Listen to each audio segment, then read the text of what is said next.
scapegoat, not for the sake of this country, not for the sake of Iraq, not even for the sake of your own political party, but for the sake of your own personal place in history. But in reaching for that place, you have guaranteed yourself tonight not honor, but infamy. In fact, you have condemned yourself to a place among that remarkably small group of Americans whom Americans cannot forgive. Those who have sold this country out and who have willingly declared their enmity to the people at whose pleasure they supposedly serve. A scapegoat, sir, might be forgivable if you had not just happened to choose a prospective presidential nominee from the opposition party. And the accusation of spreading enemy propaganda that the United States will abandon its allies in Iraq, much as we are perceived to have done in Vietnam, Lebanon, and Somalia, might be someday atoned for, sir, if we all didn't know, you included, and your generals, and the Iraqis, that we are leaving Iraq, and sooner rather than later. And we are doing it even if to do so requires first that you must be impeached and removed as President of the United States sooner rather than later.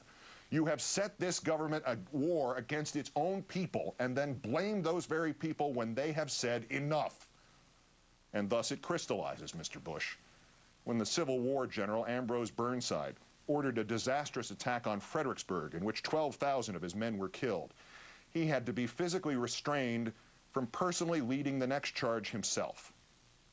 After the First Lord of the British Admiralty, Winston Churchill, authored and enabled the disastrous Gallipoli campaign that saw 250,000 Allied soldiers cut down in the First World War, Churchill resigned his office and took a commission as a frontline officer in the trenches of France. Those should be your new role models, Mr. Bush. Let your minions try to spread the blame to the real patriots here who have sought only to undo the horrors you have wrought here since 2002. Let them try that until the end of time, though the words might be erased from 1,000,000 books and 1,000,000,000 memories, though the world be covered knee-deep in your lies, the truth shall prevail. This, sir, is your war.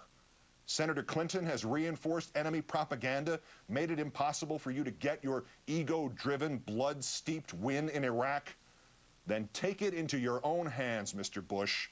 Go to Baghdad now and fulfill, finally, your military service obligations. Go there and fight your war yourself.